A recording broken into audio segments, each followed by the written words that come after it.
You know, everybody want their money, man, so let's pay a little bills. Welcome, why, hey. Chronic, left, right, Jacko, left, right, ooh, yeah, boy.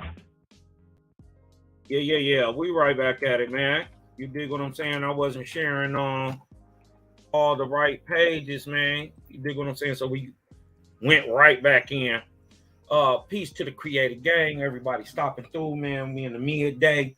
Usually your boy Kosmon be cracking at night, but you know, this new job, I'll be working at night. So expect to start seeing my ugly face early in the morning. I bet you that'll get you going. You know what I mean? Seeing me early in the morning, talking loud, screaming, sipping coffee and water, smoking on joints. With that being said, you dig what I'm saying? We ain't gonna hold y'all up too much longer. We gonna get straight to it. Let me share my screen, man. Thank y'all for coming to the Jehovah Chronicles. I'm your hostess with the mostest, burning like toast is Kosmonian, entering back into the atmospheric heavens. You dig what I'm talking about? So we picking up steam and we picking up heat. You dig what I'm saying? Coming in, riding that vortexian waves. I just jumped out my moon boots. You dig what I'm talking about? Now I'm throwing on my Etherian goggles, right?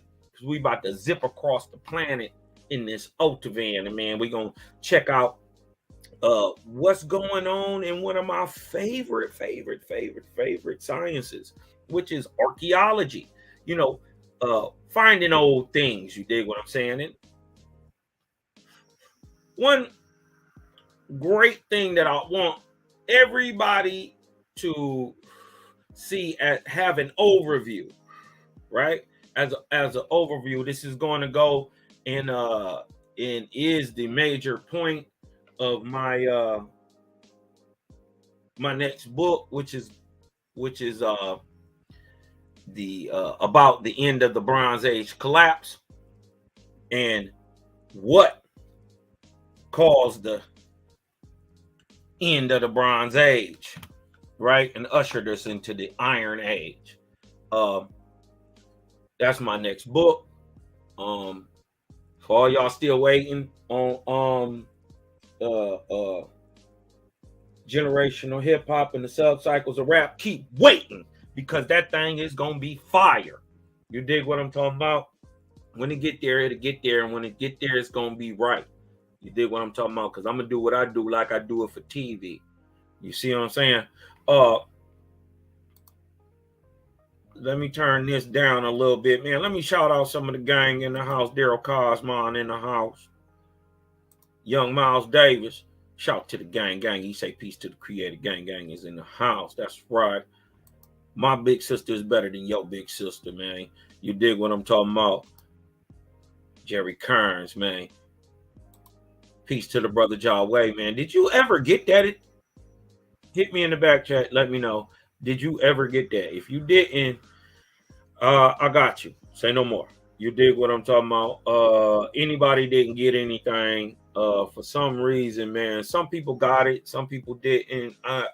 Maybe it's the stamps or something or postage. Whatever it was, man, it's nothing. Your boy will get that right out to you. But let me know who didn't, and then hit me in the DMs and shoot me your in the back chats and make sure I got the right addresses. Make sure I got the right addresses. You did what I'm talking about, and we're gonna get right into it, y'all. Let me share my screen with you. This is Jehovah Chronicles number 63. Number 63. Recent archaeological finds. Kosmon reacts. You dig what I'm saying? We're gonna get right into it, man. Let me make sure everything can be seen. Peace to Yahweh. You dig what I'm talking about? Let me take this off the screen for y'all real quick. So get a little extra. You dig what I'm saying? Can you blow it up, Kosmon? Yeah, you got it. Let's get it cracking real quick, y'all. Check this out. Recent archaeological finds.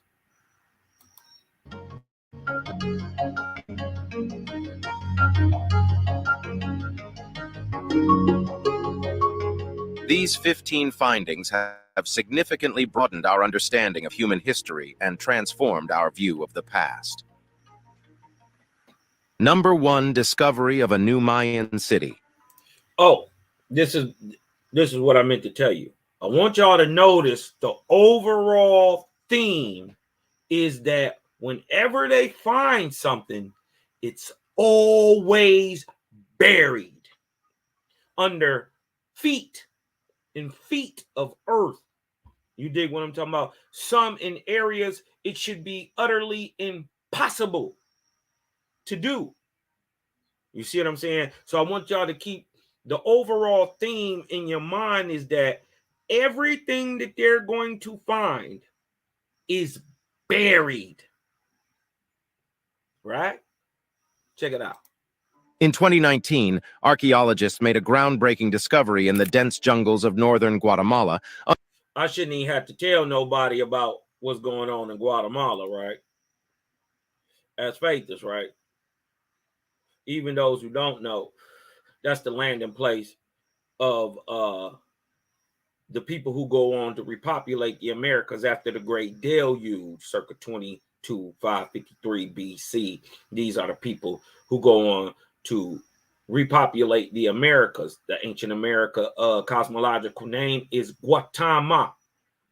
So the very first place that the 34 fleets, the 34 ships in the fleet of Guatemala landed in is Guatemala. Number 1, discovery of a new Mayan city. In 2019, archaeologists made a groundbreaking discovery in the dense jungles of northern Guatemala, unearthing the remnants of a previously unknown Mayan city. This astonishing find was made possible by the use of LiDAR, light detection and ranging technology. One of the most exciting tools that we have in our hands that we're just beginning to use in the on. Let's see through the forest canopy to what lies below, which allowed researchers to map the region from the air, revealing hidden structures beneath the dense trees. The newly discovered city named Aguada Phoenix dates back to 1800 BCE, which makes it one of the earliest examples of Mayan civilization. Spanning over 12 square miles, the site consists of numerous pyramids, plazas, and causeways. The largest pyramid measures an impressive 1,400 feet in length, 50 feet in height, and is the largest known structure of its kind from the time. Aguada Phoenix is particularly notable for its lack of fortifications and the apparent egalitarian nature of its society. Unlike many other Mayan cities, there are no signs of social hierarchy or centralized authority, more cooperative. Before we go any further, this is fair use. Fair use. Please don't whip me, massa. We don't want no more strikes. Or sure get down there and break the chivalry. You dig what I'm talking about? This is fair use, fair use, fair use. We are using this only for teaching purposes. Shout out to Top Discoveries, too. You dig what I'm talking about? This is Kosmon Reacts on Jehovah Chronicles, number 63. Let's get back into it. They done found this Mayan. Let's back it up just a little bit. The largest pyramid measures an impressive 1,400 feet in length, 50 feet in height, and is the largest known structure of its kind from the time. Aguada Phoenix is particularly notable for its lack of fortifications and the apparent egalitarian nature of its society.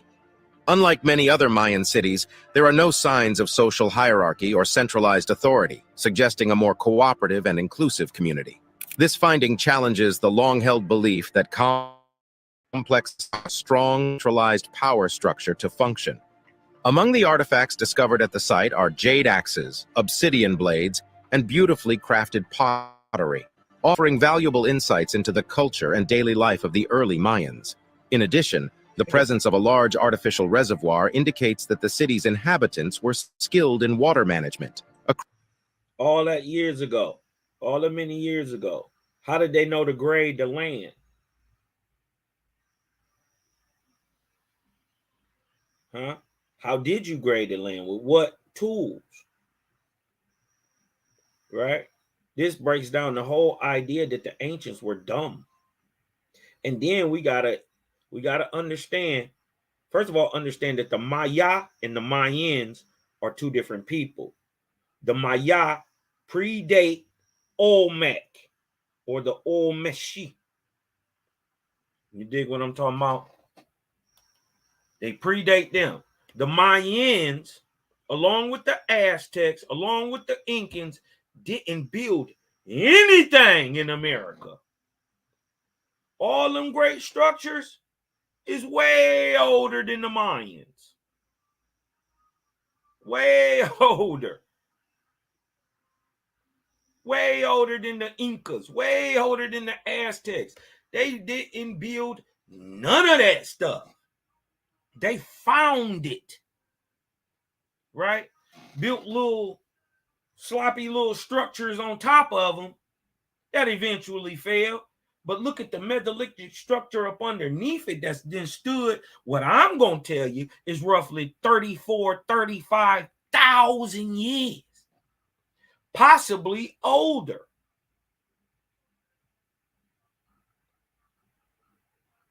Right? But even by its astrological alignment of true north and true south, I'm talking about the temple of Teotihuacan. You dig what I'm talking about? Or temple of the sun, right? It's roughly 15 degrees off from true north today. But if you rewind that time back to that time, that is saying that it would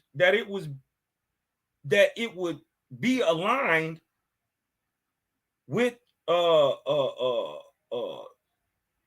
summer solstice or the spring solstice, right? It takes you exactly back to the time of the flood.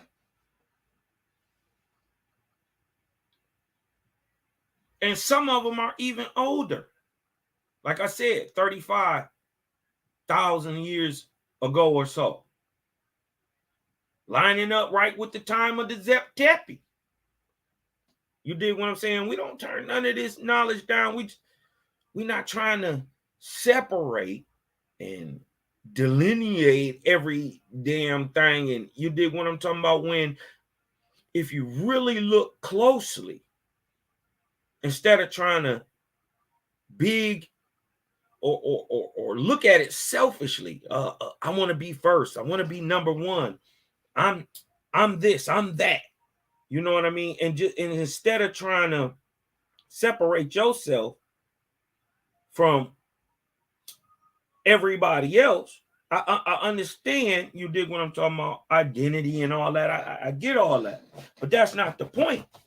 When in the end of the day, you find out that a man is a man. Don't matter what color he is. And the proof that we all men is that we can all interbreed. Got to be the same species to interbreed. Men can interbreed with men. Dogs interbreed with dogs. And even if a wolf is a canid, right? A wolf and a dog are different animals. The proof of that being that the resulting offspring is always sterile. There are no wolf dogs out in the wild. They can't spread their genetic seed on to anything else because they are hybridized. crucial skill in the region. That alone kills evolution, as stated by Darwin.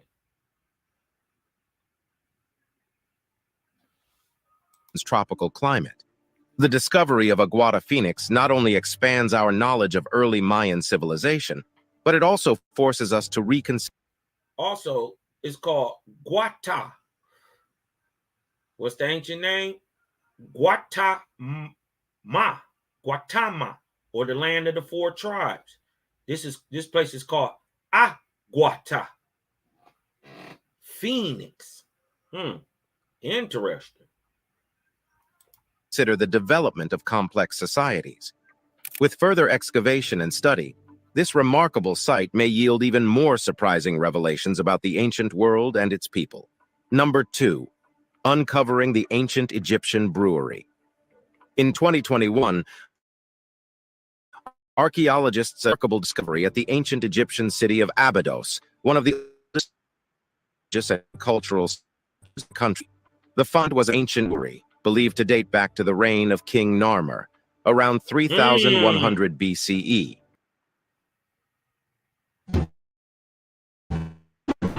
Hold on, they say that go back to Narmer. That's crazy.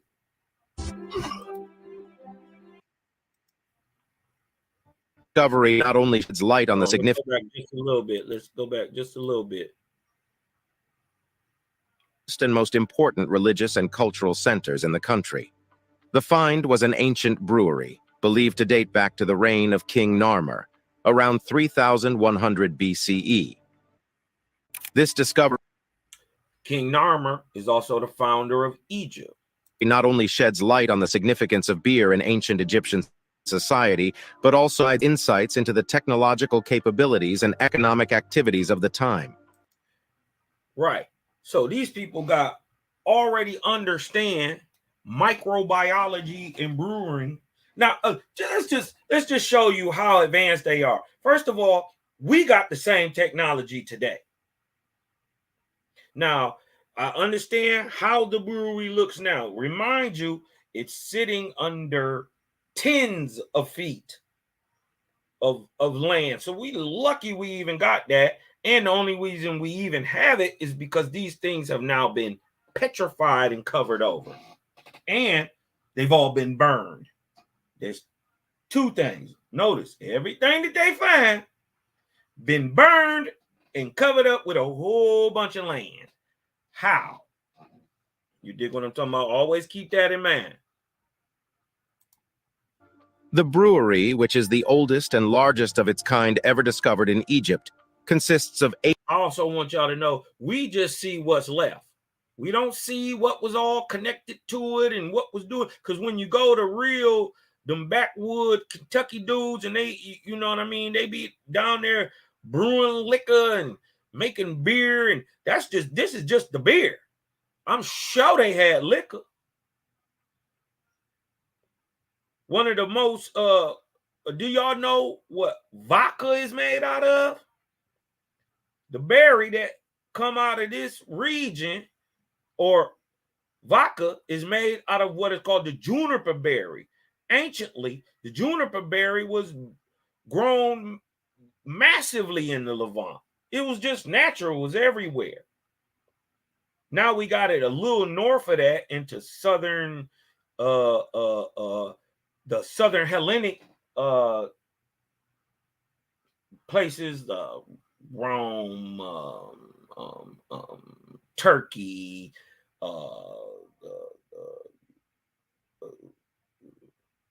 ancient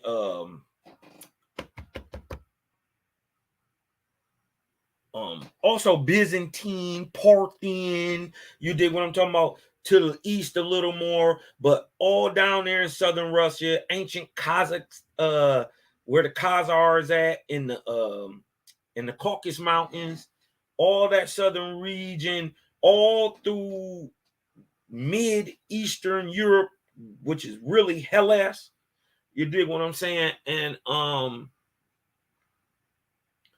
the juniper berry, which make vodka, was grown heavily in that place. Now this place is a desert. So we gotta ask, what makes it, first of all, what makes a desert? You dig what I'm talking about? What makes a desert? Right?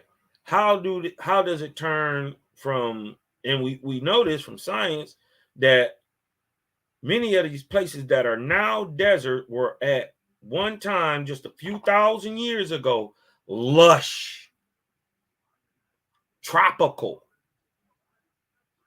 You dig what I'm saying? Tropical regions where everything grows are now dead spots, right? With whole civilizations up under the sand. Look at this. That's 10, 20 feet below the ground. 8 large sections containing 40 clay pots arranged in 2 rows. These pots were used to heat a mixture of grains and water, producing a thick porridge-like substance, right? But they had juniper berries. These niggas was making vodka too, right? That shit come from right out here. And it didn't matter where it came from. At the time, Egypt was dominating the world. They'll make you go get it. And everybody was trading with Egypt at the time. If you was anywhere in the East, for thousands of years, they dominated the region.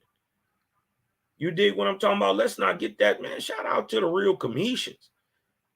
You dig what I'm talking about? These boys wasn't no joke, man. Look at this. This is a building that you just don't see anymore. It has a top. Everything has been smashed down. Well, what burns rock? Ask yourself, and is the thing that burnt these rocks and smashed and burned and buried these buildings now the same material that's around it? Look. Could you imagine 30, 40, 50 feet, let's say, of land the size or material? Let's just say this type of material, whatever this is, silica type, right?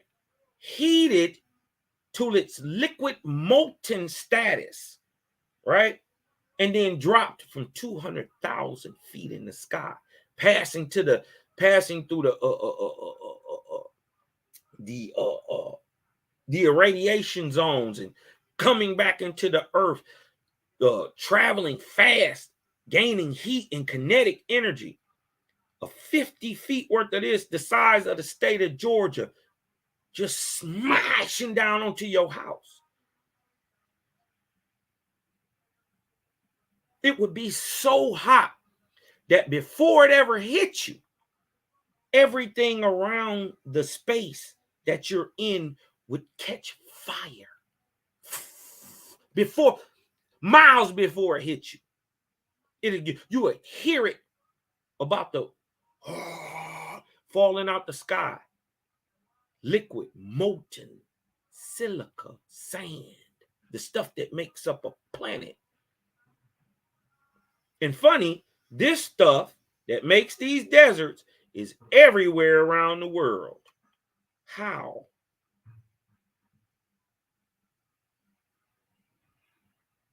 If we was in different places, different stuff should fall. Well, maybe it's falling in sheets, in galactic, massive amounts, long and wide as continents. Got to think about this. 4500 BC, the archeological, 4500 BC, 22nd arc cycle, right? The Sahara Desert was lush, had the biggest freshwater lake in the middle of what's now the Sahara Desert. Think about that.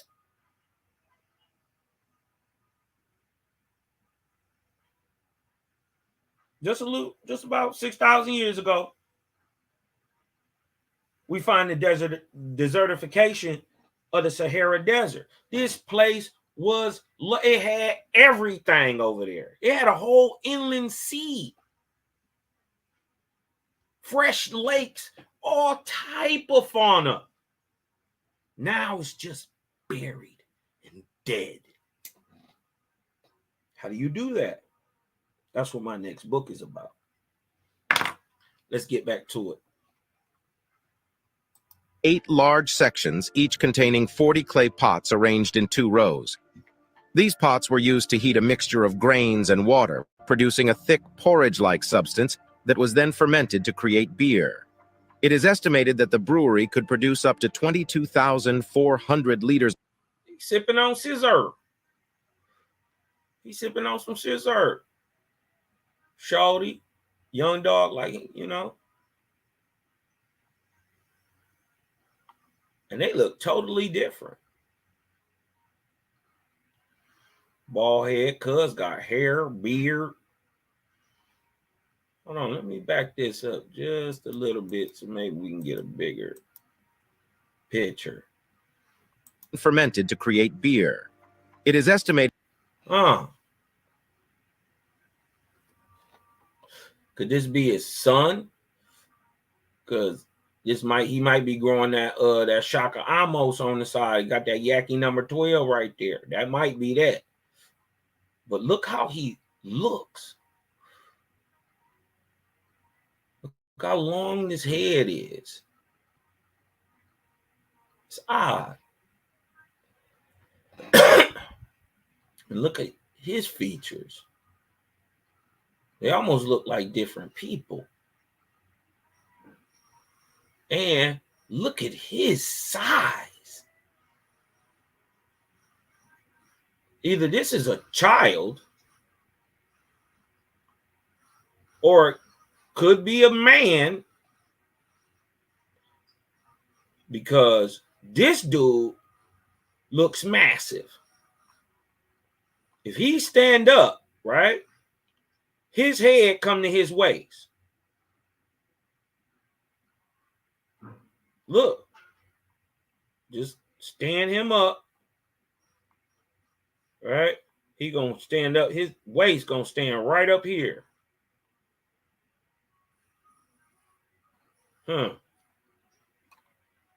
That the brewery could produce up to 22,400 liters of beer at a time, highlighting the large-scale production capabilities of ancient Egyptian society. Beer played a crucial role in ancient Egypt, serving as a staple of the daily diet and featuring prominently in religious rituals to the gods.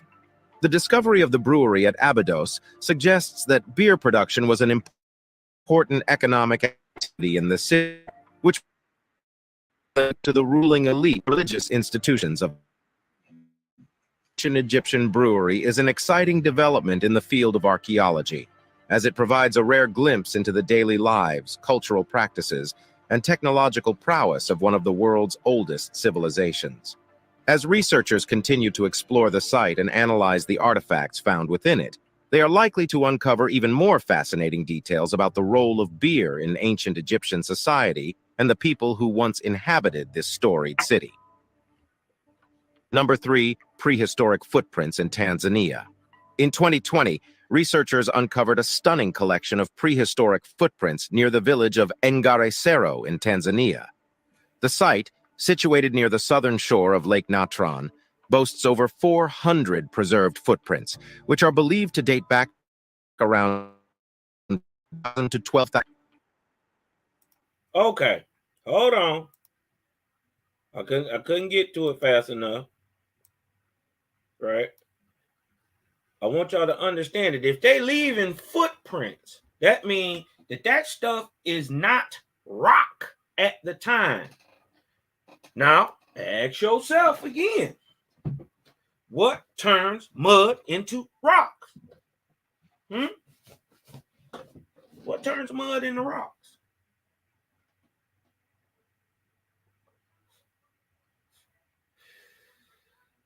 How do you turn mud into bricks today? heat. You fire them. Huh? I want you to understand this is 10, 12,000 years ago. What turns these banks? They walking on rocks right now. You see what I'm saying? They walking on rocks. How did they become rocks? You got to look at everything around you, y'all. It's not how it was 100 years ago, 300 years ago, 1,000 years ago, 2,000 years ago. You got to take the climate into evaluation and then ask yourself the logical questions. You can't make footprints in brick, in rocks. You can't. It's impossible. Right? We understand that. Okay, 10,000 BC, we see some people. So what the scientists say, we see some people leaving footprints. That means that rock, that is rock today, right, was at one point so soft that people could walk through it and leave their footprints, and then it got hardened. How do you harden the whole bank of a goddamn river? Huh? I keep telling you, them things we looking at called mountains ain't all what they cracked up to be. I think it might be some things we missing. You dig what I'm talking about? Remember, Sathantes touched the east coast of the Americas. Jaja told him, look west. He said, I see the Gai Mountains. And then at that moment, he was able to perceive what Jaja was. Jaja amazed a God. He said, Sathantes, the first God of earth, said, dang. How do you make a God? How do you surprise a God? He said, I see the rise and falls of your nations and things to come. And why you started it over there and gonna end it here. It made sense to him once he was able to see it. Right? It surprised the God. So I think it's very likely it's some stuff that we missing. What's Sathantes see? What did he perceive? This is how we start to attain to approaching the Godhead, y'all. It's thinking. There ain't nothing wrong with being wrong. That's how you learn. You test it and you test it and you try and you get up and you fail and you get up and you fail and you get up, but you keep getting up.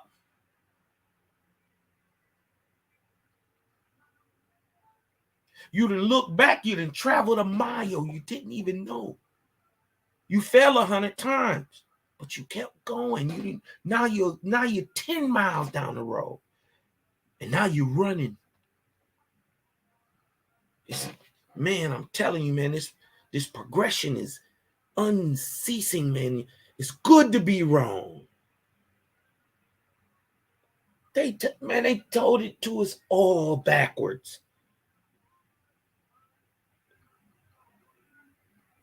There's no need to be overly subjective. I'm not saying subjective is bad. Subjective is needed.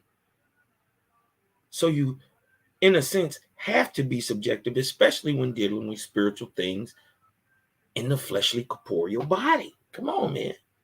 You can't see spirit, but I can see a representation of it. I can see Creator in the trees, in the grass, in the wind.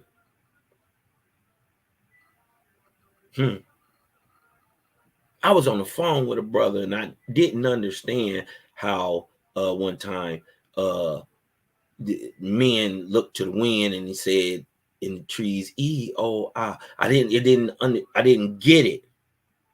I was getting out the car one day and I forget which brother I was on the phone with. Might have been Malachi or Selah, one or two. I don't know.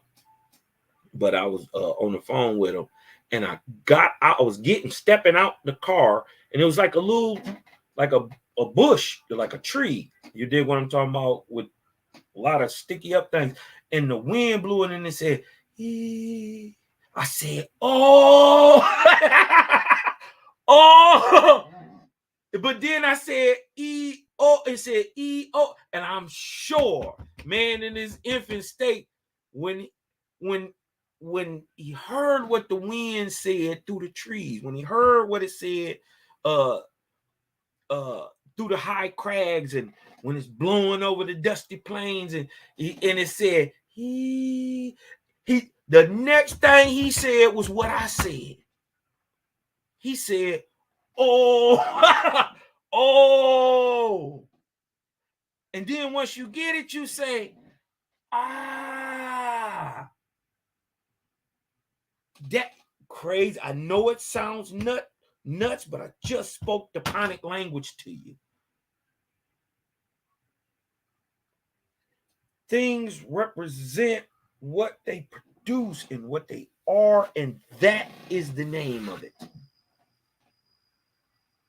So understand that the very first chickens in the Panic language was called what? Bah! That's how you say chicken. The very first cows in the Panic language said moo. And that's what you called it. It's a moo. Funny, moo, mule, cow all equate to the bull. I can't make this shit up. I can't make it up too good. Atron boasts over 400 preserved footprints, which are believed to date back around 10,000 to 12,000 years. How?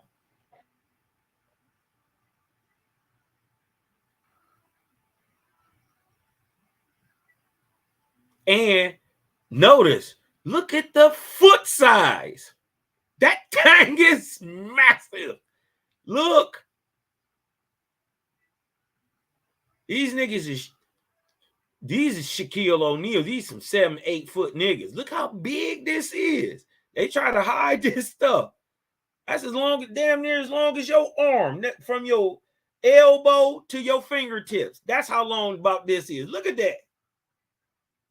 Look at this. That's a footprint. That's a footprint. And it look at the gate. Look at the gate. Boom. Boom. Boom. Boom. This nigga running.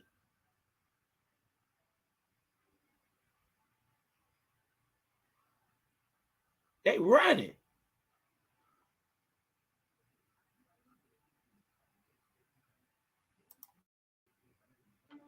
The Ngare Cerro footprints are the largest collection of ancient human footprints ever discovered in Africa and provide a unique glimpse into the lives of our distant ancestors. The footprints were preserved in a layer of volcanic ash, which hardened time, protecting the impressions from erosion. Research protecting hardened over time. No, nigga, don't just harden over time, or all of this shit would be hard. Something hardened it. Believe that the individuals who left these prints were likely members of a hunter-gatherer group who were traversing the area in search of food or water. The footprints reveal a diverse group of people, including men, women, and... Whoa. Who foot this big? That's a 20-inch foot easy.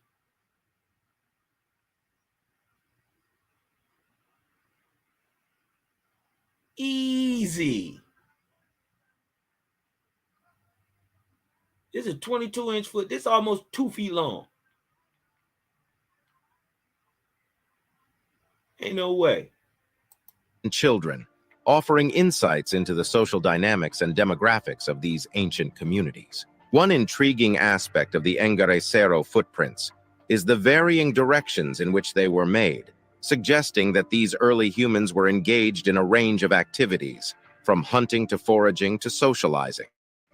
The prints also reveal information about the gait and walking speed of these individuals, indicating that they were likely walking at a leisurely pace, possibly taking their time to engage with their environment and each other.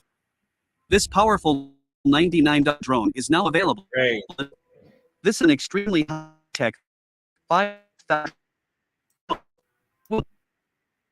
crazy. The Engarecero footprints has generated excitement within the archaeological community, as it offers a rare, tangible connection to our ancestors and their daily lives. As researchers continue to study and interpret these footprints, they will undoubtedly uncover more fascinating details of the world of prehistoric humans and the challenges they face as they navigate their ever-changing environment. Number 4, the seafaring Vikings' genetic legacy. Uh-oh. The Vikings, renowned for their seafaring exploits and fearsome reputation, left a lasting impact on the regions they conquered during the Viking Age, circa 800, 1066 CE. However, it's not only their cultural and historical legacy that still endures, but their genetic one as well. Recent research has shed light on the extent of Viking genetic influence on present-day populations in various parts of Europe and beyond. A 2020 study, which involved the analysis of ancient DNA from over 400 Viking skeletons, revealed that their genetic legacy is more complex and widespread than previously believed. The research showed that Viking genetic material has been intermixed with populations in regions such as the British Isles, Scandinavia, and parts of continental Europe. This extensive gene flow is attributed to the Vikings' extensive trade, raiding, and settlement activities. In the British Isles, for example, the study revealed that modern-day inhabitants of certain areas, including the Orkney Islands, Scotland, and Ireland, possess significant amounts of Viking ancestry. The research also demonstrated that the Vikings themselves were a genetically diverse group, with ancestry from various parts of Scandinavia and even regions as far as Asia. Another fascinating aspect of the Viking genetic legacy is the impact on the population of Iceland. Since Iceland was largely settled by Vikings and their Gaelic slaves, its modern population exhibits a unique combination of Viking and Gaelic ancestry. The relative isolation of Iceland has allowed for the preservation of this genetic makeup, providing a valuable resource for researchers studying the Viking Age. The findings of this groundbreaking study have greatly enhanced our understanding of Viking history, migration patterns, and their interactions with other populations. As genetic research continues to progress, we can expect even more intriguing insights into the lasting genetic legacies of the Vikings and their influence on the modern world. Number 5, the Herculaneum Scrolls, virtual unwrapping. The Herculaneum Scrolls, discovered in the 18th century in the ancient Roman city of Herculaneum, have long tantalized historians and scholars. Buried and carbonized by the eruption of Mount Vesuvius in 79 CE, these delicate scrolls contain a wealth of knowledge from the classical world, including works by the renowned philosopher Philodemus. However, their fragile state has made it nearly impossible to physically unroll and read them without causing further damage. In recent years, advances in technology have provided a non-invasive method to virtually unwrap and decipher the contents of these ancient scrolls. One such technique is called X-ray phase contrast tomography, XPCT, which allows researchers to create detailed 3D images of the scroll's interior structure. By analyzing the difference in X-ray absorption between the ink and the carbonized papyrus, scientists can distinguish the written text from the underlying material. This innovative method has enabled researchers to uncover previously unreadable portions of the Herculaneum Scrolls. In 2015, for example, a team of scientists used XPCT to reveal the text of 2 previously illegible scrolls, which turned out to be copies of works by Philodemus on ethics and rhetoric. Another promising technique involves the use of artificial intelligence and machine learning algorithms to assist in the analysis and reconstruction of the scroll's text. By training these algorithms on examples of ancient handwriting, researchers hope to create a tool that can automatically recognize and decipher the text within the fragile scrolls.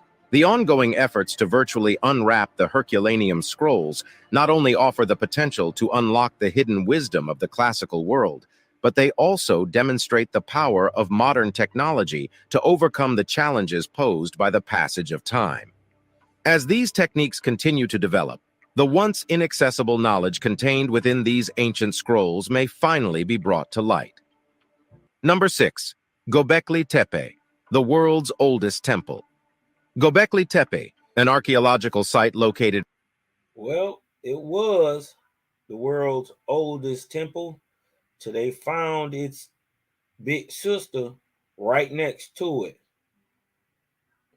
Right? It's 500 years older than Göbekli Tepe. In southeastern Turkey, has captured the attention of researchers and history enthusiasts worldwide due to its remarkable age and complexity. Discovered in I think it's called Rahat Tepe or Raka Tepe, but it's 500 years older. 1994 by German archaeologist Klaus Schmidt, Göbekli Tepe is believed to be the world's oldest temple, predating Stonehenge by over 6,000 years.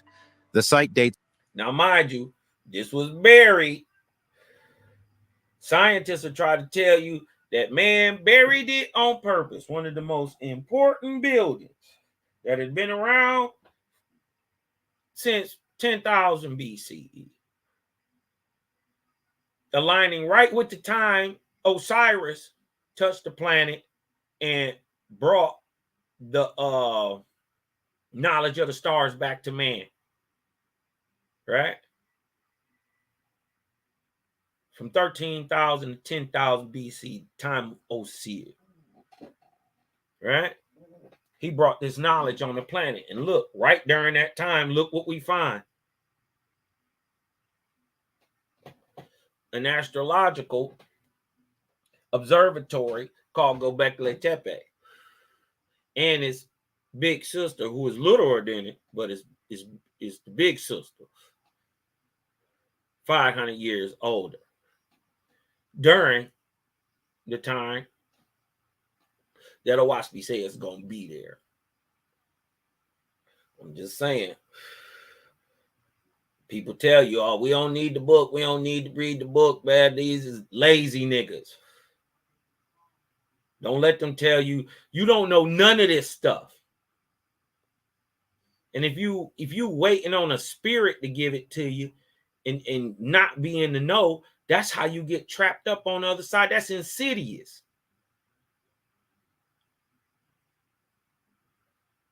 This is nothing to play with. I repeat, the spiritual world is nothing to play with. Learn all you can about it. So when you get into the spirit world, because it is real, you're not duped and tricked and at the mercy of just bad or sharp. You dig what I'm talking about? Or demonic low vibratory entities perpetrating like they high entities. Because they're going to have more knowledge than you. Maybe. Possibly. But do you want to take that chance? I don't. You dig what I'm talking about? I don't want to be afraid when they make themselves known. Because that light will stupefy you.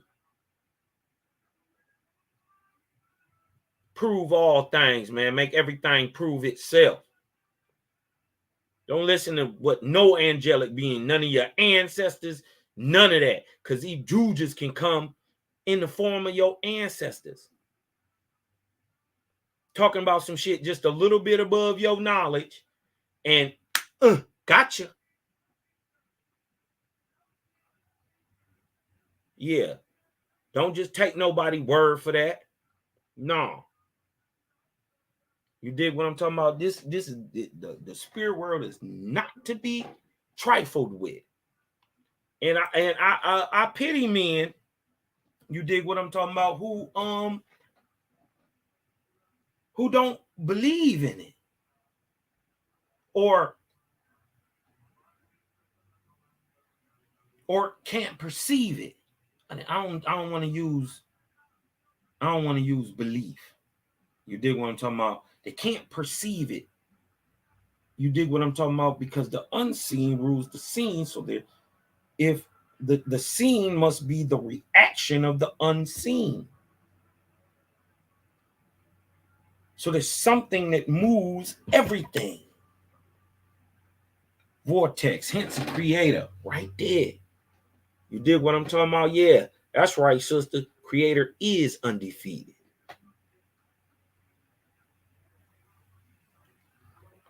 Let's get back to it real quick, though. Right when, but I just want y'all to notice that right when Owaspi say it's going to be these great observatories doing all this stuff, 10,000 BC. Actually, it's earlier than that. Early as 13,000 BC. We see Osir bringing this knowledge back. What else we going to find? It's back to the pre-pottery Neolithic period, circa 9,600, 7,000 BCE, a time when humans were transitioning from a hunter-gatherer lifestyle to a more settled agricultural way of life. The most striking features of Göbekli Tepe are the massive stone pillars arranged in circles, some of which reach up to 18 feet in height and weigh as much as 20 tons. These pillars are adorned with intricate carvings, including the O say these was dark places. So we missing the whole dome. My thing was the dome cut of crystal? Something you could see through? Was it glass? And look at the technology these people got, man. They not barbarians. Stop it. Stop it. They got to be perfect for their time, just like we perfect for ours.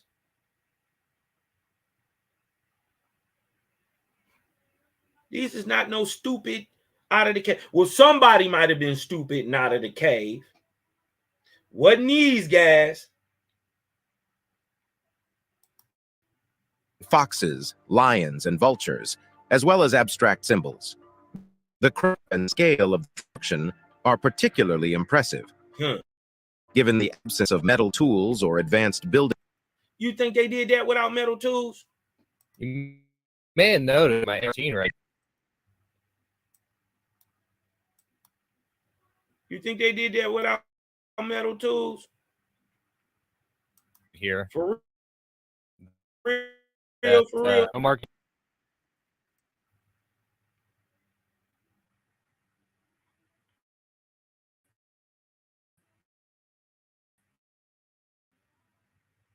Oh.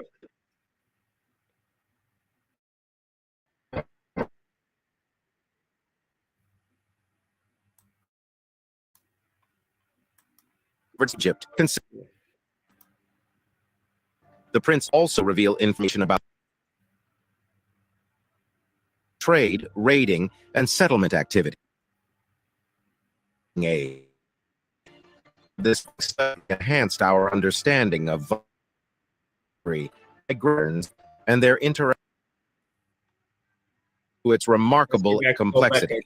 Discovered in 1994 by German archaeologist Klaus Schmidt, Göbekli Tepe is believed to be the world's oldest temple, predating Stonehenge by over 6,000 years. The site dates back to the pre-pottery Neolithic period, circa 9,600, 7,000 BCE, a time when humans were transitioning from a hunter-gatherer lifestyle to a more settled agricultural way of life. The most striking features of Göbekli Tepe are the massive stone pillars arranged in circles, some of which reach up to 18 feet in height and weigh as much as 20 tons. These pillars... How you put them there? If you a stupid nigga fresh out of a cave, how did you even carve this? How did you carve this? All right? This is obviously hewn rock. You ain't just saying that. And even with chisels, this is amazing. This is happening 12,000 years ago? Pillars are intricate carvings of various animals, including Could those be the zodiacs? foxes, lions, and vultures, as well as abstract symbols. The craftsmanship and scale of the construction are particularly impressive, given the absence of metal tools or advanced building techniques at the time. The purpose of Göbekli Tepe remains a subject of debate among archaeologists.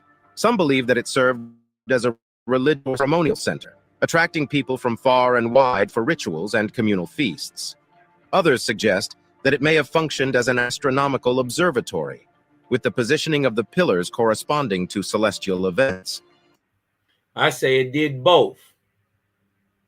The discovery of Göbekli Tepe has forced archaeologists to reconsider long-held assumptions about the development of human civilization. The complexity of the site, combined with its early date, challenges the notion that large-scale religious structures could only emerge after the establishment of agriculture and the development of complex societies. Instead, Göbekli That looked like a complex society to me. What we missing? Tepe suggests that the construction of monumental architecture may have played a key role in driving the transition from a nomadic to a settled way of life, sparking a revolution in human culture and organization that continues to shape our world today. Number 7, ancient Chinese tomb with elaborate murals. Now, this is what they don't want to hear. That all the high civilization is the oldest in Asia. All of it. Shout out to the TN, the whole TN. You know what I mean? The praises of the Great Spirit and the Confucians.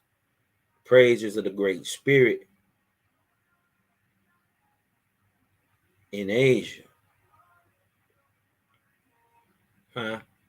If we ever stop beefing with China, man, and really get in, start doing right by people, you dig what I'm saying?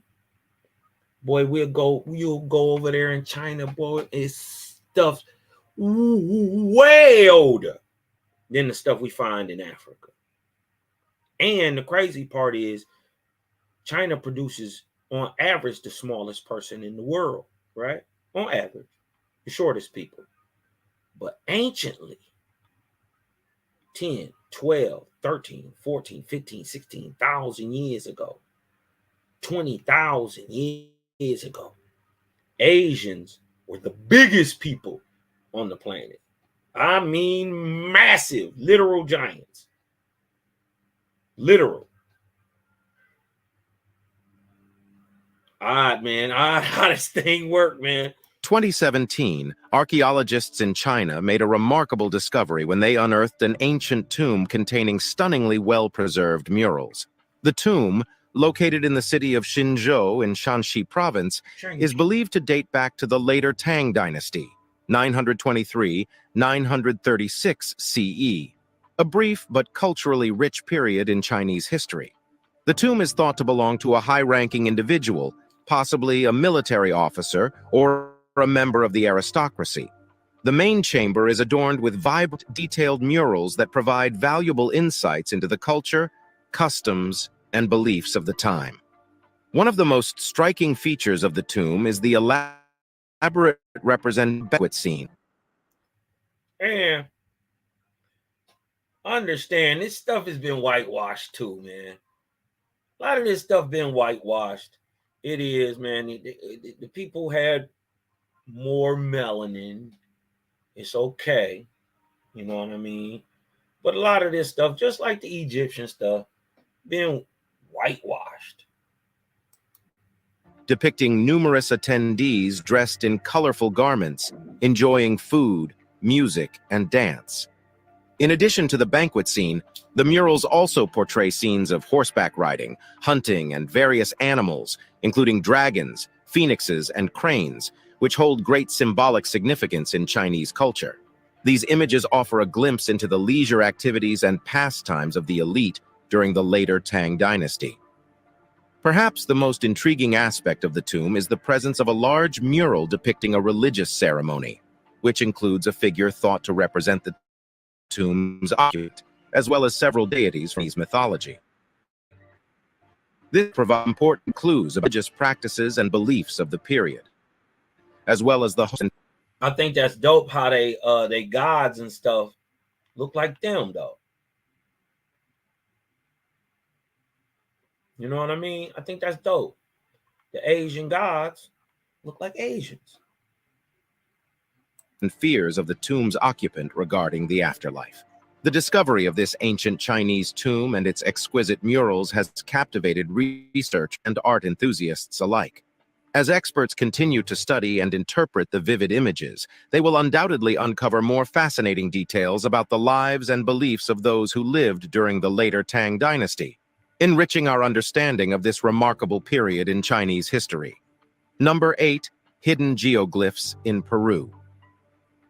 Peru is home to one of the world's most enigmatic archaeological wonders, the Nazca Lines, a series of vast geoglyphs etched into the desert landscape.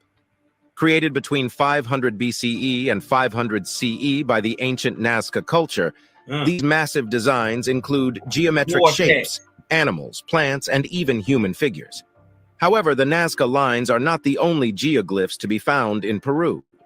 In recent years, rediscovered previously unknown geoglyphs in other parts, further deepening the mystery surrounding these ancient artworks. In 2018, using a combination of aerial surveys and satellite imagery, archaeologists identified over 50 new geoglyphs in the Palpa province of southern Peru. These newly discovered designs, which include depictions of animals, humanoid figures, and geometric patterns, are believed to date the Nazca Lines by centuries. Creation dates back much further than previously thought. Dope thing. I'm gonna tell you what's dope about the Book of the Law 1. If y'all ain't got it, get it. It's a dope read, and it say a watch speed of truth. Anyways, hold on. Let's go back and show some of this real quick. Let's show some of these Nazca lines. Look at the vortex. Ooh. The Book of the Law 1 says, mind you, what we're actually seeing when you get on the ground, right? These are raised areas, raised up off the ground. They're not carved into the ground. I want y'all to get that. There are rocks and built up sand and rocks as the outline of the picture. It's not carved into the ground. I want y'all to understand that. The Book of the Law 1 says what we're actually seeing is the remnant of a massive geoglyph that went into the air. 30, 40, 50, who knows? 20, 30, 40 feet. It's tall. It's a big old thing. Everything else 50 feet tall. Why wouldn't it be? But that brings up to the question, how do you mash it? Okay, we in the desert. What materials did you use? Was it materials at that time that it was built, that it was being built? Obviously was there.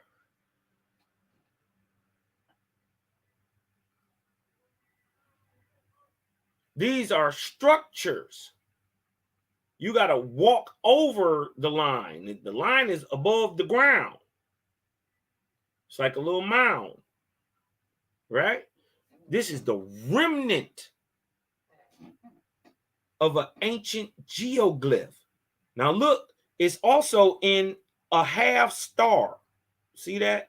Its hands, looks like it's reaching into it. That would have been a structure also. My thing is, who is in the air that high to see? What are you alerting to the people around you for them to look at? Obviously, it's some type of monkey. It means something. But we see the vortex. So we know right there, we talking about astronomical, right? And cosmological and cosmogony. We talking about how things and when things are created. What if there was something movable in the tail? It also says that the structure, because of what it was made with, it glowed. Because once again, the law of one lining up with Owaspy, lining up with what Kosmon saying, lining up with what we seeing is we never take into account the climate. For instance, do you know today, right now, today, in 2023, right, that we only have 19% oxygen, O2, in our atmosphere? 19%. 71% of it is nitrogen.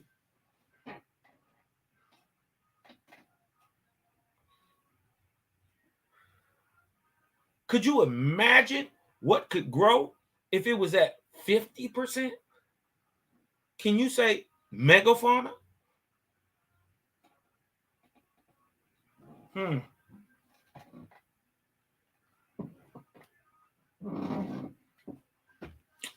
just saying. What could grow at 100% oxygen? How big would you be?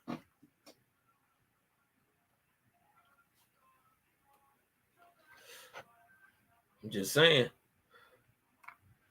The possibilities are endless with Jaja. And most likely, if you can thank it, he did it already. Humanoid figures and geometric patterns are believed to predate the Nazca lines by several centuries, suggesting that the practice of geoglyphs in the region dates back much further than previously thought.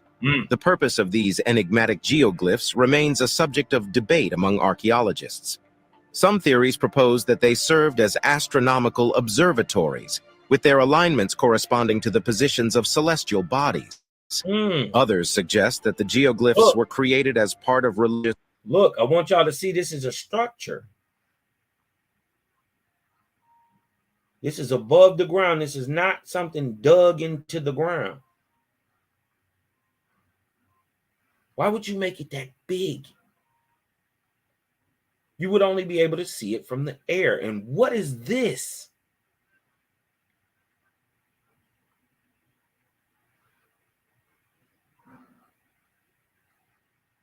Man, there's some stuff down there, man. Or ceremonial practices, serving as offerings to the gods, or as markers for sacred rituals. Regardless of their intended purpose, the discovery of these hidden geoglyphs in Peru highlights the incredible artistic and technical capabilities of the ancient cultures that inhabited the region. As researchers continue to study these fascinating designs, they hope to gain a deeper understanding of the people who created them and the motivations behind their remarkable feats of desert artistry. With each new discovery, the rich tapestry of ancient Peruvian history becomes ever more intricate and captivating, inviting further exploration and study. Number 9, Roman military camp in Germany. In 2018, a team of German archaeologists made an exciting discovery near the town of Hakelbich in the state of Thuringia, the remnants of a Roman military camp dating back to the 1st century CE. This find is particularly significant as it provides valuable insights into the extent of Roman military presence in the region, as well as the strategies and tactics employed by Roman forces during their campaigns in Germania. Crazy part is, you know who else fought just like that, used the same type of materials right here in America? The Iroquois.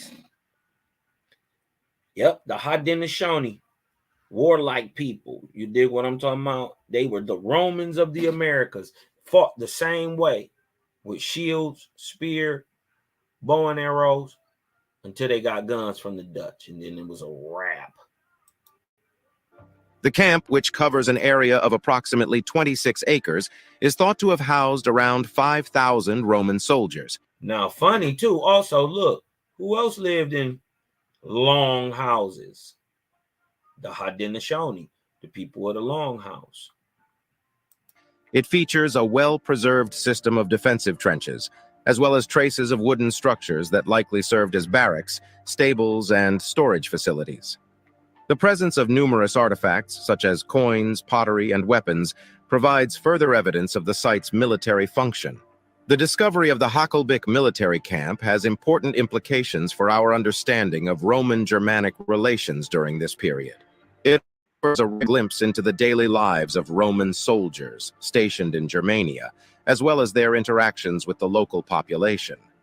The camp's strategic location, along an ancient route connecting the Roman provinces of Germania Superior and Germania Inferior, suggests that it may have played a crucial role in maintaining control over the region and securing vital supply lines. Number 10. The Lost City of Tenea.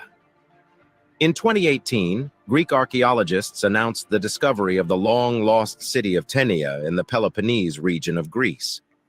According to ancient texts and mythological accounts, Tenea was founded by Trojan prisoners of war after the fall of Troy and enjoyed a period of prosperity during the Roman era. The archaeological site, located near the modern village of Chiliomodi, contains the remains of houses, tombs, and public buildings, as well as numerous artifacts, including pottery, coins, and sculptures. These finds provide valuable insights into the city's history, culture, and economic development. One of the most striking discoveries at the site is a complex of well-preserved tombs, some of which contain exquisite burial goods, such as gold jewelry, glassware, and intricately carved marble sarcophagi. These lavish grave goods suggest that Tenea was a wealthy and prosperous city during its heyday, with a population that enjoyed a high standard of living.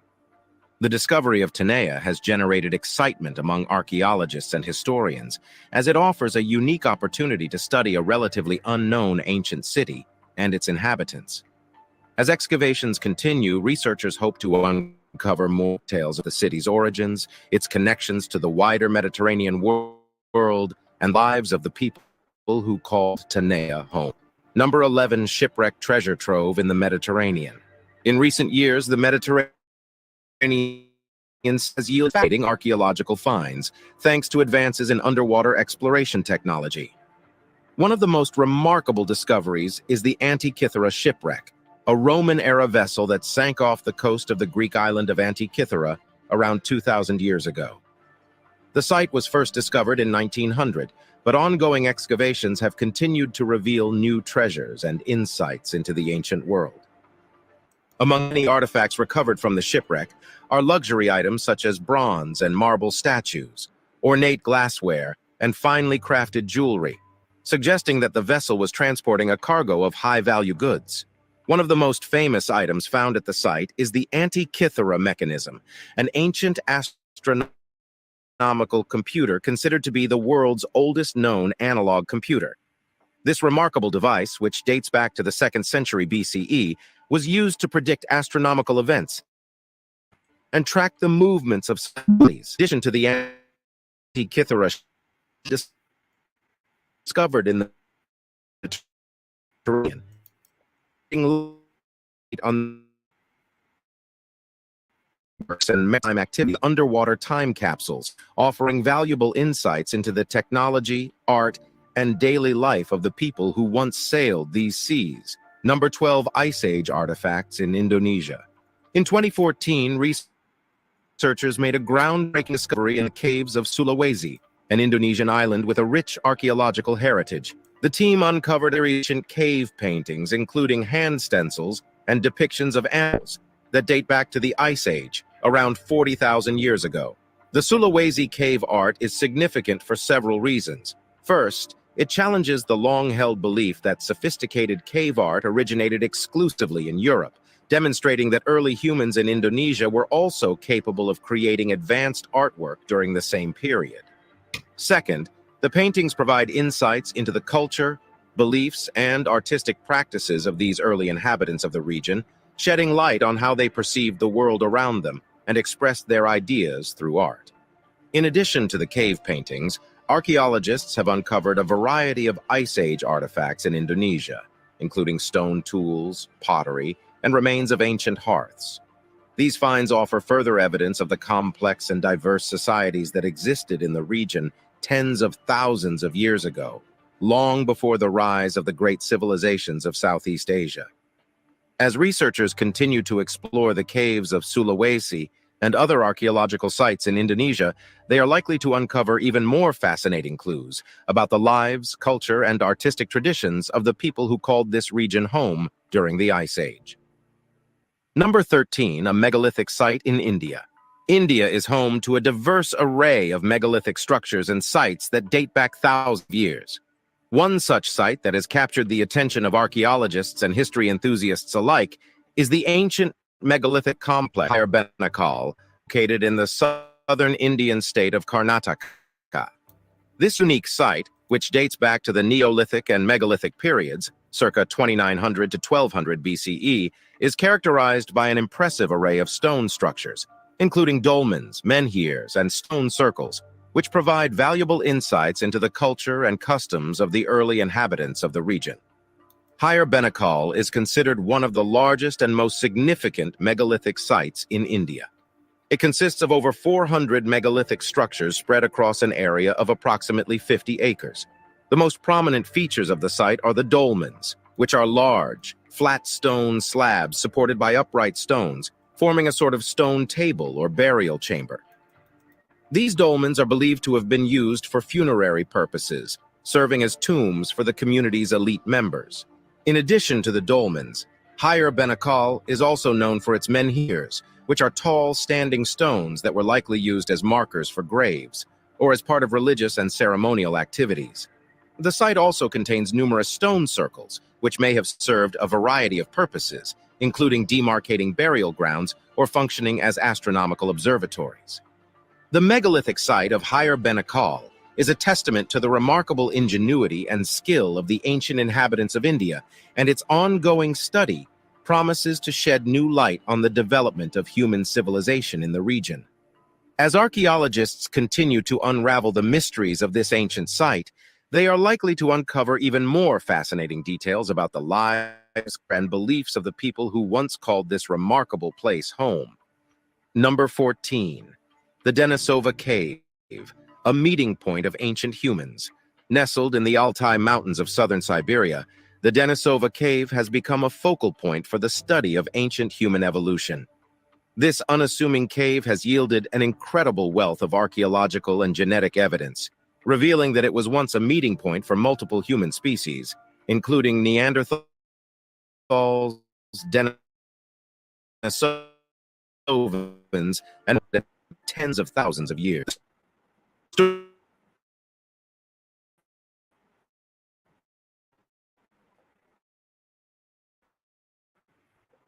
The bone belonged to a previously unknown human species dubbed the Denisovans, who were closely related to Neanderthals, but distinct enough to be considered a separate lineage. Further excavations in the cave have since uncovered additional Denisovan remains, as well as artifacts such as stone tools, jewelry, and bone needles, which provide insights into the and technological capabilities of these enigmatic hominins. The Denisova cave has also yielded evidence of Neanderthal occupation, including the remains of a young Neanderthal woman who lived around 50,000 years ago. Perhaps the most striking discovery at the site, however, is the remains of a teenage girl known as Denny, who was found to have both Neanderthal and Denisovan ancestry. This remarkable find indicates that not only did these two human species coexist in the same Are they saying drop to drop genetic?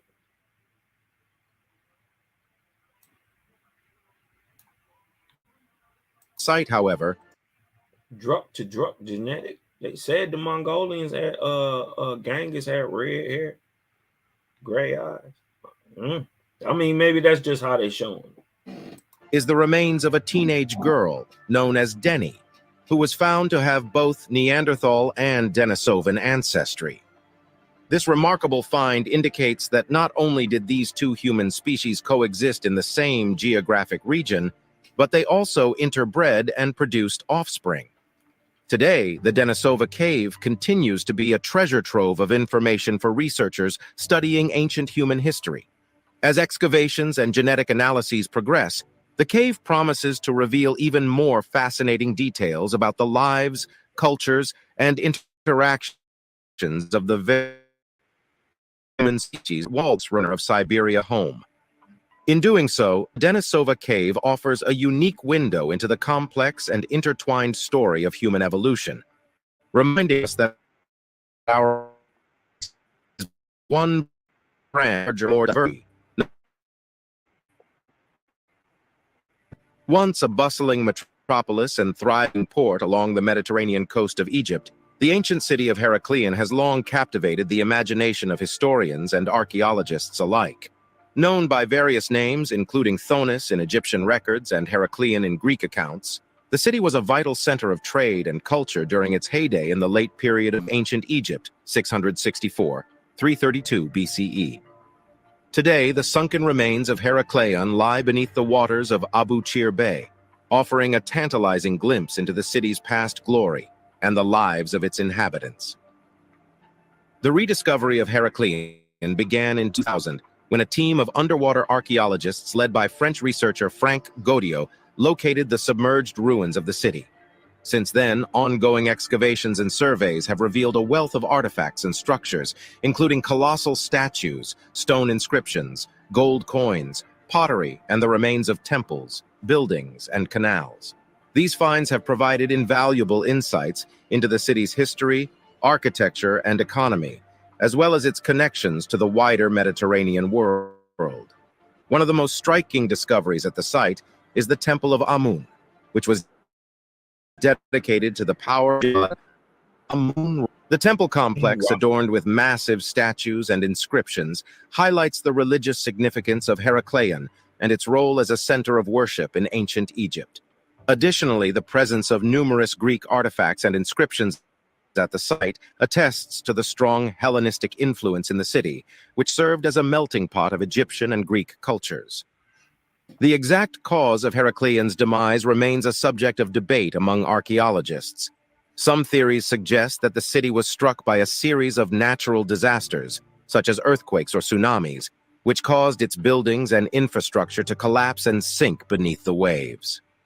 Others propose that the city's slow subsidence was the result of rising sea levels, soil liquefaction, or a combination of these factors. I think it's a Regardless of the combination both. cause, the rediscovery of Heraklion has been a significant milestone in the field of underwater archaeology, as it demonstrates the potential for uncovering lost chapters of human history beneath the surface.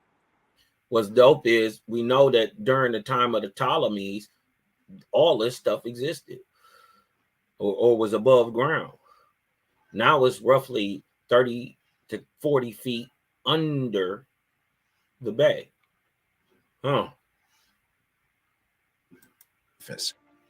The ongoing exploration and study of this enigmatic sunken city promise to reveal even more fascinating details about its history, culture, and eventual downfall, providing a unique window into a long-forgotten world that once thrived at the crossroads of ancient civilizations.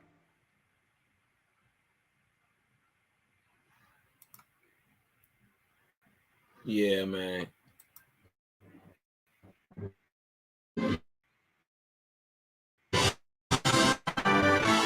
I thought Kosmon reacts, man. Let me stop sharing.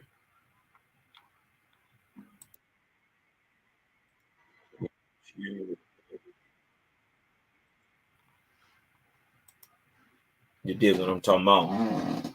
Just wanted to drop a little light onto it, man. What did y'all think about the city of Tinius? It sound familiar. Was there a city in Owaspy called Tethys? Or am I thinking of the Tethys Sea? That's the early ocean. Okay. I might be 10 years. That was interesting though. What's a place on earth y'all wish y'all could get to, or y'all want to see, you know what I mean, before it's all over?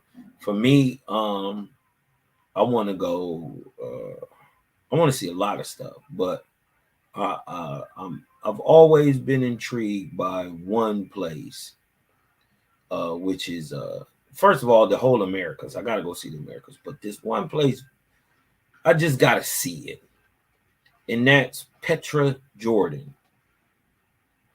If y'all don't know what Petra is, it is a massive place in the middle of the Nile Desert that the buildings are literally carved out of mountains, and then somehow they've been blasted away, melted over. They had to chisel rock away to find these face fronts of these buildings, and oh man, something real bad happened over there to where it literally melted the mountains. Petra is something else. I also want to see Baalbek. I also want to go see Baalbek. I gotta go to Guatemala. You know what I mean? Go see all the temples and all that stuff down there from my ancient ancestors. And I'm gonna go to Peru. I'm gonna see that Incan stuff and all what they call an Incan. You know what I mean? Really, it's just Olmec, you know, ancient Maya, or the Oeklopan, the little people of Pan. You know,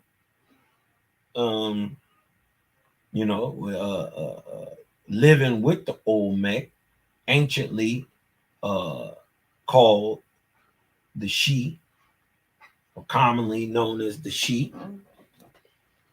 And these same little people everywhere, all over the world, many times sharing the same name. What do you call the little people who live in Ireland, who live in the mounds and hills of Ireland? They are called the She also. You know what I mean? When you find them over there in ancient Persia, you start to hear names like Ari. But you find hints of the ancient names over here in America with an Ara and Ari in the Americas. You know, so like with Arizona, you know, where they also get the word Aryan from. And it does mean like white, but they're not talking about skin color. They talking about nature. You know what I mean? And many of these little people still had the light. You know what I mean? You could literally see their aura. You know what I mean? And if y'all don't gotta believe Kosmon, but man gives off photonic energy all the time. In the daylight, he takes it in. When it's dark, he releases it. Man glows, literally. You say, Kosmon, you lying.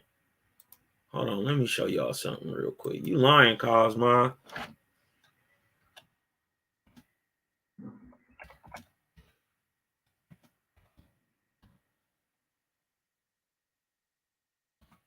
Lying, Kosmon. Hold on. I want to share this with y'all real quick. Let me go back. Let me share this with y'all real quick. This is just a quick Google search. It's just a quick Google search real quick. Watch this. The human body literally glows. This has been known. Emitting a visible light in extremely small quantities at levels that rise and fall with the day, scientists now reveal. Past research has shown that the body emits visible light 1,000 times less intense than the levels to which our naked eyes are sensitive. Huh? So in the electromagnetic spectrum, the light is at roughly 1400 or 1,000 times less. So roughly 4,000 into the negative red scale, yellow. You dig what I'm talking about? But look how it emits at night. They shone light on them and then turn the lights off. And they showed it with a radiometer. This is ma'am emits light. Kosmon ain't gonna lie to you. You ain't got no reason to lie. This is the aura. Yup, sister. Yup, sister who? The aura. You know what I mean? But yeah, man, Petra. There's another place in India that they call it Lion's Rock. Check this out. You know what I mean? Get some time, check out Lion Rock. It's not a lion at all. It's a massive reptile. And you can tell by the non-retractable claws on the foot of the mountain. Yes, the mountain has feet. It is massive.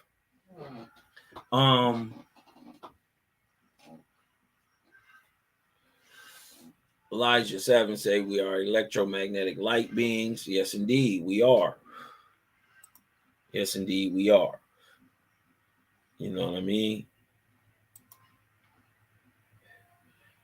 Or what you would call spirit in a corporeal body. But what they always miss is what mixes flesh and spirit. That's the third part, or the so-called Trinity. This is how they tricked you from the very get-go. They used old science. They put the truth with the lie. The best lies always got the most truth in them. Correct? What was the very first sign given to man and given to the first God of the earth? Seth and Tees. What was the very first sign? It was the triangle, showing the three states of being.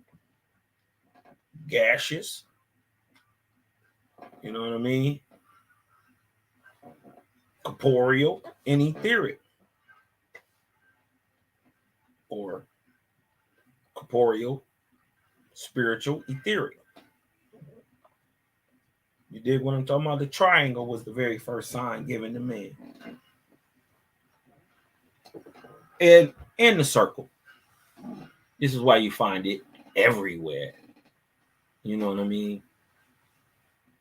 All the oldest carved cave art and whatnot always shows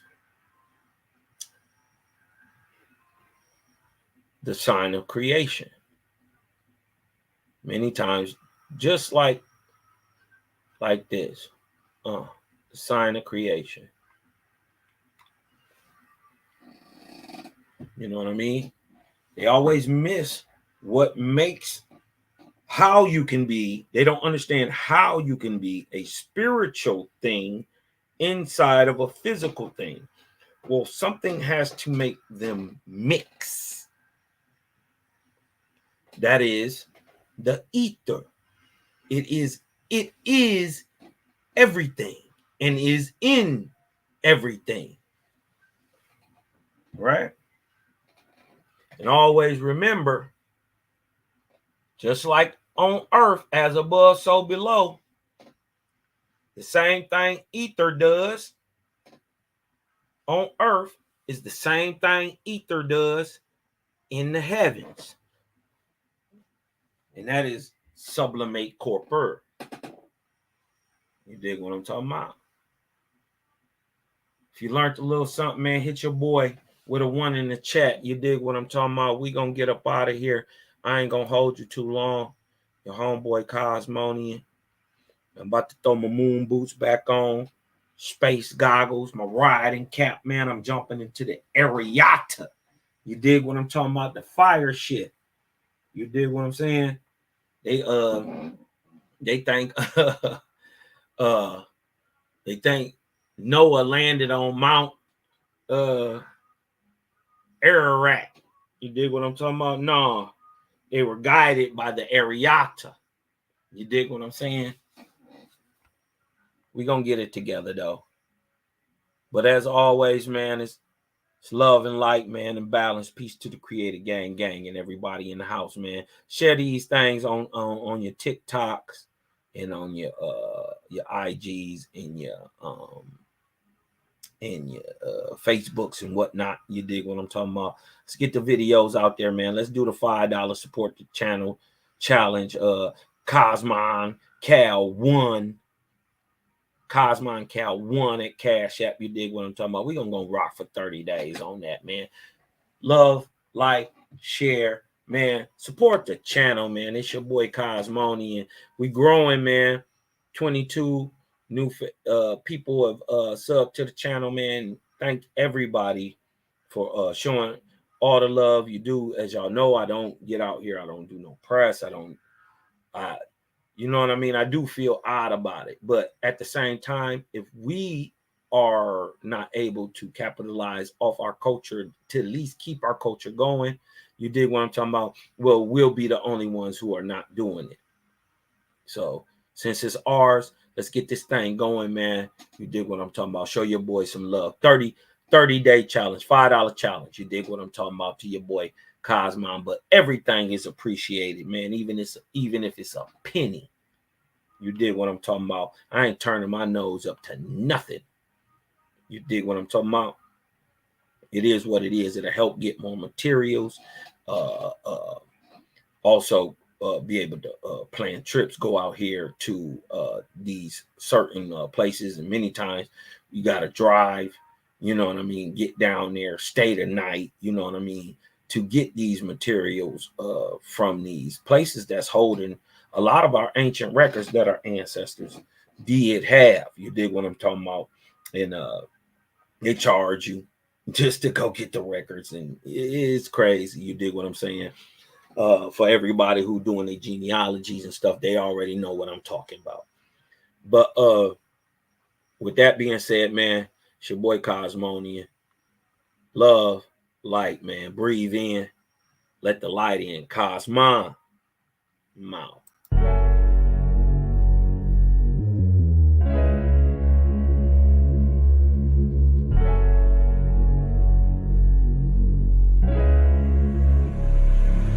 And oh yeah, put that Super 7 in the air. Tell me how you feeling when you're feeling up there. When you in the sky breathing rarefied air. When you're breathing rarefied air, oh yeah. Put that Super 7 in the air. Tell me how you feeling when you feel it up there. When you in the sky breathing rarefied air.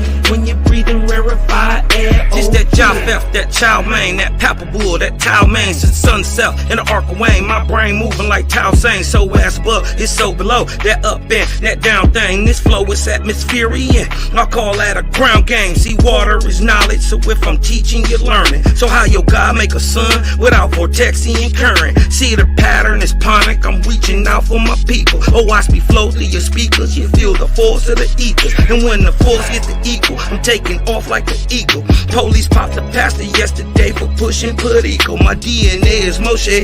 Mix that thing with higher water. My spirit rate is OTN. It's just a higher order. Got more light than Kavita. Rap a lot just like Tila. Went from sinner to saint. Shout out my big homie Sela. Got more torque than a sports car.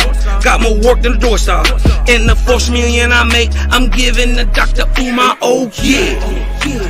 Put that Super 7 in the air. Tell me how you feeling when you're feeling up there. When you in the sky breathing rarefied air.